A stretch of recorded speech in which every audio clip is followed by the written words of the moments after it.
भजन रे बीनू अरे लाएगी कब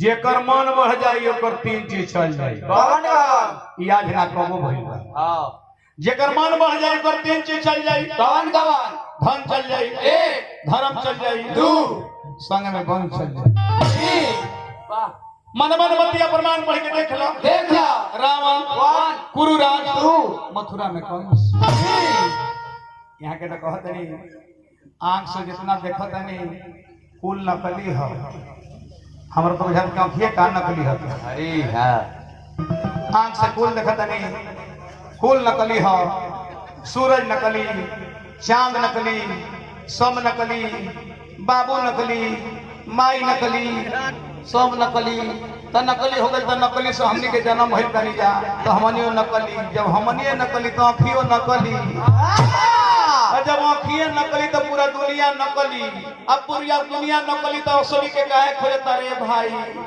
हई चराठा पहन के टीका लगा कल युग है सारा बाबू के फूफा मत करो ए जब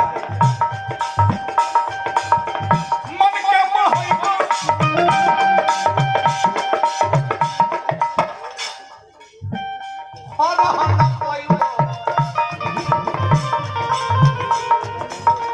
कामना ही करी है खजाना खजाना कामना ही करी है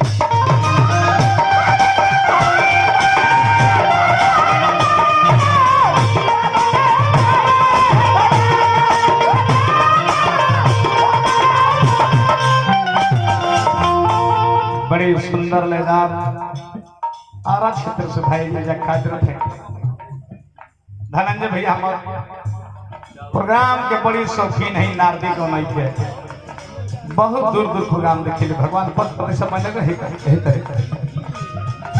लेकिन तनियोरी मन के करावे तो अरे जोड़ी दोनों को लड़े के चाहिए मन के बढ़ाई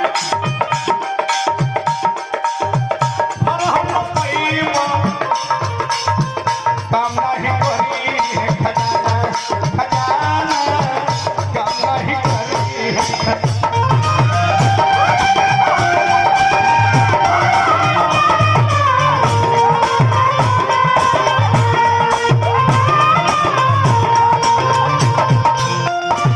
अब का होई धन धर्म में संग अरे वंश रे लूटा जाई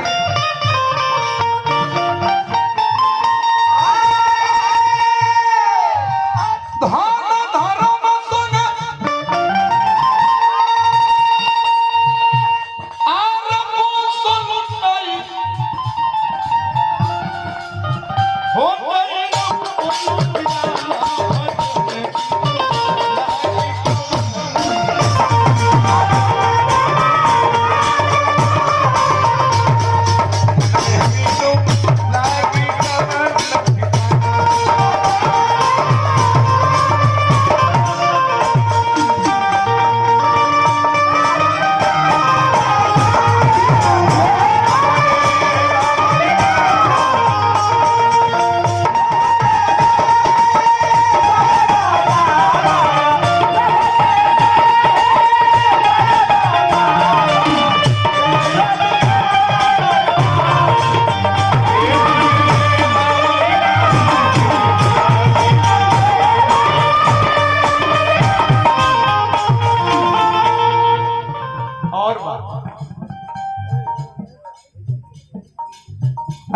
जैसा दुनिया में कोई विद्वान पैदा नहीं हुआ था। नहीं।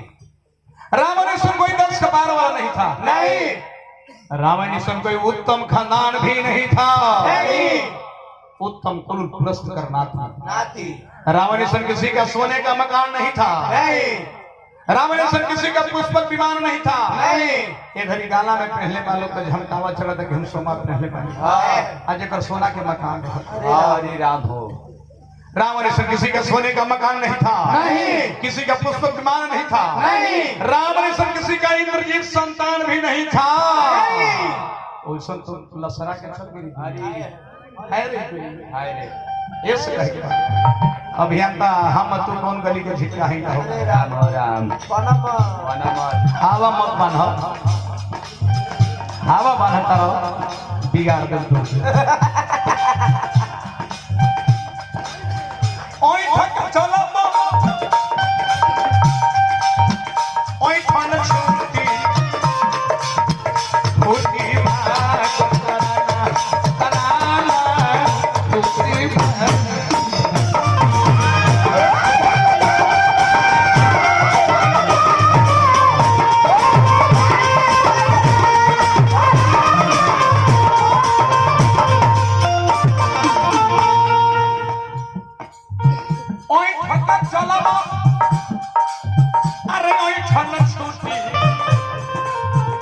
फूटी भाग तराना तराना फूटी भाग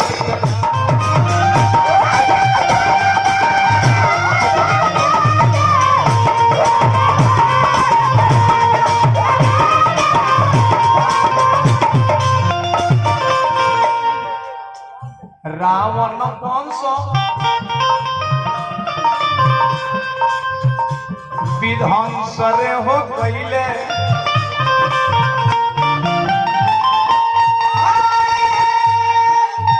द्वापर में त्रेता में भगवान की इज्जत बचावत रहे संत समाज के गौ के स्त्री के नारी के रक्षा करत रहे अभियंता।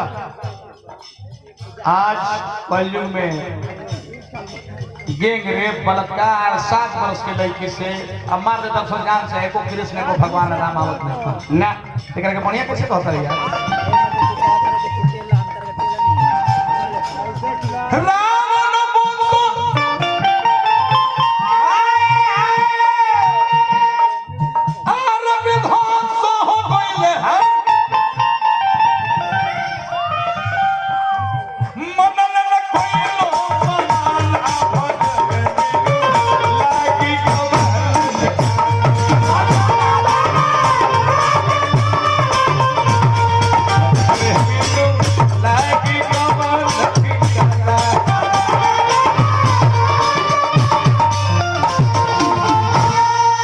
अबे 2 मिनट बच गया।